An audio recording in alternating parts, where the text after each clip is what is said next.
یہ میرے خیال سے اور ساتھی بہت سارے آپ کے منتظر ہیں اور شاید آپ کا مناظرہ بھی، تو میں آخری ایک سوال کی اجازت چاہتا ہوں آپ سے، جی سر، اگر بسم اللہ۔ جی، بہت شکریہ۔ اچھا لہری صاحب، اگر مسئلہ امامت اس قدر واضح تھا، یعنی قرآن پاک کی آپ نے بہت ساری آیتیں بھی پیش کی اور اس میں آپ نے کہا کہ کمی بھی ہو گئی ان آیتوں میں، تو پھر احادیث بھی ہے، ظاہر سی بات ہے اس میں تو بہت ہے، شیعہ سنی دونوں مصادر میں اور شیعہ مصادر میں تو بہت ساری۔ تو یہ مسئلہ اس قدر، ایک تو یہ عقلی بھی ہے نا مسئلہ امامت، نبوت اور جی جی بعد کی طرح، تو اگر یہ عقلی بھی ہے، قرآن سے بھی دلیل ہے، احادیث بھی، تو پھر خود شیعہ فرقوں میں اور خاص طور پر حضرت امام زین العابدین علیہ الصلوۃ والسلام کا ہر امام کی امامت پر خود شیعوں میں اتنا اختلاف کیوں ہوا کہ اتنے فرقے بن گئے؟ اور ابھی بھی زیدیہ کو آپ دیکھ لیں، اسماعیلیہ کو دیکھ لیں، اثنا عشری، تو یہ اتنا واضح بدیہی سی بات تھی، تو پھر تو یہ تو نہیں ہونا چاہیے تھا نا؟ اس تو کی کیا دیکھیں، وجہ ہے؟ دیکھیں میں پہلی بات یہ آپ کو جواب دے دوں کہ جو رسول پاک صلی اللہ علیہ وسلم کے اپنے صحابہ کے ساتھ ہوا، پھر میں شیعوں کے درمیان آ جاتا ہوں نا، بہت سارے لوگ ٹھیک ہے، تعجب یہی کرتے ہیں، تعجب یہ کرتے ہیں جی، کہ بھئی کیسے ہو سکتا ہے کہ نبی صلی اللہ علیہ وسلم نے بیان کیا، واضح بیان کیا، اور پھر صحابہ کی اکثریت اس بات کو نظر انداز کریں اور ایک غیر شخص کے سامنے کہ اتباع کریں۔ تو عرض یہ ہے کہ یہ جو نظریں پیش کیا جاتا ہے کہ صحابہ دنیا پرست نہیں ہو سکتے، صحابہ ہمیشہ حق کے ساتھ رہے ہیں، یہ بالکل تاریخ کے خلاف ہے۔ قرآن مجید کی شہادت ہے، بسم اللہ الرحمن الرحیم، سورہ جمعہ میں وَإِذَا رَأَوْا تِجَارَةً لَهْوًا انفضوا إِلَيْهَا وَتَرَكُوكَ قَائِمًا۔ نبی کریم صلی اللہ علیہ وسلم خطبہ دے رہے ہیں، تقریر کر رہے ہیں، وَإِذَا رَأَوْا، ان صحابہ کو پتہ چل جاتا ہے کہ مسجد کے باہر کوئی شخص آیا، سوداگر، کوئی آئینہ ہوں، وغیرہ بیچتا ہے، یا او لہون، یا کوئی شخص آیا، اس نے کیا کیا، وہ کوئی ڈانس کر کھیل رہا ہے، کود، کوئی گیت گاتا ہے، ٹھیک ہے نا،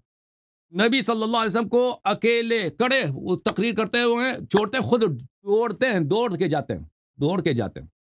تو جو لوگ وَتَرَكُوكَ نبی صلی اللہ علیہ وسلم قَائِمًا، کے اتنے، ہاں، وہ ترکو کا قائم، نبی صلی اللہ علیہ وسلم کی اتنی عزت نہیں کرتے، تو اگر وہ بعد میں نبی صلی اللہ علیہ وسلم کے بعد وہ دنیا کی طرف راغب ہو جائیں اور ان کے سامنے کیا ہے، ایک خلافت عظیم ہے، جو ایران کی خلافت، یا یہ تو عرب جو تھے نا، یہ تو ان کے پاس تو کچھ بھی نہیں تھا کھانے کو بھی، ان کے پاس یہ تو بہت فقیر، یہ بہت ہی غیر مہذب لوگ تھے۔ اب ان کے سامنے لالچ ہے کس کی؟ ایک امپائر کی، جو شام کے امپائر کو بھی شکست دے گی اور ایران کو بھی شکست دے گی، ایسے امپائر کی طرف اگر یہ راغب ہو جائیں اور وہاں سے لونڈیاں آ جائیں گی ہزاروں کے تعداد میں، روم سے، ایران سے، مصر سے، سونے کے قطار آ جائیں گے بھائی، سونے کے کے جو کاروان پہ کاروان آ جائیں گے، اتنے مال غنیمت ہے، تو یہ ان کی طرف راغب ہو جائے تو اس کی میں تعجب کی کون سی بات ہے؟ یہی وہ لوگ ہیں جو رسول پاک صلی اللہ علیہ وسلم کے بستر موت پہ ان کو گالی دی ہے صحابہ نے، اور فرمایا کہ وہ یحجر، یہ صحاب بخاری میں کئی مقامات پر ہیں، تو یہ کیسے دنیا کی طرف راغب نہیں ہو سکتے؟ اب آتے ہیں شیعوں کی طرف، دیکھیں شیعہ میں یہ ہے میں نا میرے محترم، وہ جی صحابہ سر کا میں بولیں۔ نے اسی لیے آپ کو اصحاب کا نہیں بولا تھا، کیونکہ وہ جواب مجھے آپ نے یعنی ایک یہ معلوم تھا، تو اس لیے جی میں نے جی سر، اصحاب کا ذکر نہیں کیا تھا، لیکن اب آپ وہ شیعوں کو بتائیں۔ اب میں آپ کو بتاتا ہوں، دیکھیں شیعوں کے ائمہ اطہار علیہ الصلوۃ والسلام کے جو اولاد ہیں، ان میں تو ہمارا عقیدہ تو نہیں کہ وہ معصوم ہے، یہ کوئی شیعہ عقیدہ نہیں کہ وہ غلطی نہیں کر سکتے۔ صحیح، حضرت نوح صحیح، علیہ السلام کا بالکل، بیٹا تھا، ان کے صلب سے تھا، وہ کافر ہو گیا۔ ابو لہب جو تھے نبی صلی اللہ بالکل، علیہ وسلم کے چچا تھے، وہ کافر تھے، ٹھیک ہے نا۔ بالکل، ائمہ اطہار علیہ السلام کے فرزندوں میں سے جنہوں نے امامت کا ادعا کیا، کسی نے ان میں سے منسوس ہونے کا ادعا نہیں کیا یا معصوم ہونے کا ادعا نہیں کیا، ٹھیک ہے نا۔ جن لوگوں نے امامت کا ادعا کیا ہے، انہوں نے یہ ان کے سامنے دیکھیں، ایک زمانے میں بنی امیہ کی دولت تھی، بنی امیہ کی خلافت تھی، جو بہت ہی ظالم ہے، بہت ہی آپ کی خدمت میں کیا عرض کریں، بالکل، بہت ہی خونریز حکومت ہے، جو بالکل بنی ہاشم پہ رحم نہیں کرتی ہے، ان کے اشیوں پہ جو بھی ان سے محبت کرتا ہے بنی ہاشم سے، ان کو قتل کر دیتا ہے۔ سنہ 100 ہجری، سنہ 100 ہجری کے لگ بھگ بنی عباس نے اپنے تحریک کا آغاز کیا۔ عبداللہ ابن عباس کا ایک پوتا تھا، ابراہیم الامام، وہ اس تحریک کا لیڈر تھا، اور وہ بھی اہل بیت علیہ السلام کی محبت میں، یعنی اس زمانے میں بنی عباس بھی اپنے آپ کو اہل بیت کہتے تھے، یعنی عام جو جی، مسلمان تھے، مثلا خراسان میں ایرانی تھے، یا افغانستان میں یہ لوگ، یا مرو میں یہ لوگ، وہاں پہ یہ لوگ جاتے تھے نا، اپنے وہ لشکر جمع کرنے کے لیے، اپنے فالوور جمع کرنے کے لیے، اتباع جمع کرنے کے لیے، ان کو تو یہ کیا معلوم ہے، وہ تو بیچارے بھی مسلمان ہوئے، ابھی ان کو کیا معلوم کہ مدینہ میں واقع حقیقی معصوم مطہر آل کسا اہل بیت کون ہے اور غیر آل کسا کون ہے، اور یہ بھی نہیں کہتے تھے کہ بنی عباس کے ہم خلیفہ ہوں گے، وہ کہتے تھے کہ جس پہ رضا من آل محمد علیہ الصلوۃ والسلام کا جو بھی ان میں حقیقی وارث ہوگا، ہم اس کو خلیفہ بنائیں گے۔ وہ اماموں کا تم ہماری سپورٹ کرو، اور وہ وہاں پہ جا کے اہل بیت علیہ السلام کی جان میں جو صحیح احادیث ہے تم ان کی اتباع کرو، وہ پاک ہیں مطہر ہیں، وہ بیان کرتے تھے اور کہتے تھے کہ میں دیکھو میں نبی صلی اللہ علیہ وسلم کے چچا کا بیٹا ہوں یا چچا کے بیٹے کا پوتا ہوں۔ تو اس طرح بنی عباس نے اپنے لیے اتباع جمع کی اور بہت سارے لوگوں نے ان کے ساتھ بیعت کی سنہ 100 ہجری، اور کئی دفعہ یہ لشکر لے کے آئے، اس طرح نہیں کہ پہلی لشکر میں یہ کامیاب ہو گئے۔ ان کی وہاں پہ جو ہے آہستہ آہستہ کچھ اتباع بن گئے، تو یہ آہستہ آہستہ یہ حملے کرتے تھے خراسان میں، وہاں کے جو مقامی جو ان کے گورنر ہوتے تھے بنی امیہ کے، کبھی شکست دیتے تھے کبھی شکست کھاتے تھے۔ آہستہ آہستہ ان کی اتباع اتنی بڑھ گئی، اس وجہ سے سب اسی وجہ سے کہ انہوں نے کیا کیا، لوگوں کو اپنی طرف بلایا، لوگوں کو تلوار کی طرف، جہاد کی طرف، قیام کی طرف بلایا ان لوگوں نے، بنی عباس نے، کہ تم ہمارا سپورٹ کرو۔ ہم جو ہے یہ بنی امیہ لوگ بھی بنی امیہ کے ظلم کو دیکھتے تھے، تنگ آ جاتے تھے، وہ خلفاء کے ظلم، ان کے زناکاری، شراب وغیرہ پیتے تھے، ان کے جو گورنر تھے وہ بھی اسی طرح تھے، زناکار، شراب خور، حرام خور، لوگوں پہ ظلم کرو، تو لوگ تو تنگ آ گئے تھے ان سے۔ یہ ان لوگوں کو تو چاہیے تھا کہ ایسا ہمیں سرپناہ مل جائے، ایسا لیڈر مل جائے جو ہمیں ان کے ظلم سے نجات دے۔ تو یہ ایک بہت بڑی لشکر لے کے آیا سنہ 120 کے بعد، 125 کے بعد، کہاں کی طرف؟ عراق کی طرف۔ عراق میں بنی امیہ کو شکست دی، پھر شام کو بھی انہوں نے فتح کیا، بالکل ان کے خلیفے کو قتل کیا، بالکل ان کو پیروزی حاصل ہو۔ تو ائمہ اطہار علیہ السلام کے جو اولاد تھے انہوں نے اپنے سامنے دیکھا کہ دیکھو حق تو ہمارا تھا، اور بنی عباس نے کیا کیا؟ بنی عباس نے بیعت کیا تھا، بنی عباس نے زید سے بیعت کیا تھا، اور زید کے بیٹوں سے انہوں نے بیعت کیا تھا، اور زید کے بعد جو ان کا جو وارث تھا امام حسن مجتبی علیہ السلام کے اولاد میں سے ایک شخص تھا محمد ابن عبداللہ ابن الحسن، جس کو نفس زکیہ بولتے ہیں جماعت عمریہ، اس کے ساتھ انہوں نے بیعت کیا تھا کہ ہم لشکر لے کے آئیں گے، خلیفہ آپ ہیں، امام آپ ہیں۔ لیکن جو ان کو حکومت مل گئی تو انہوں نے سب سے پہلا جو کام کیا کہ انہی جن لوگوں کے ساتھ انہوں نے بیعت کیا تھا انہی کو قتل کرنا شروع کر دیا، امام حسن علیہ السلام کے اولاد کو، اور جو بھی بنی ہاشم میں سے اور بنی اولاد علی علیہ السلام میں سے جو خلافت کے مدعی تھے ان کو قتل کرنا شروع کیا، ان کے سپورٹرز۔ تو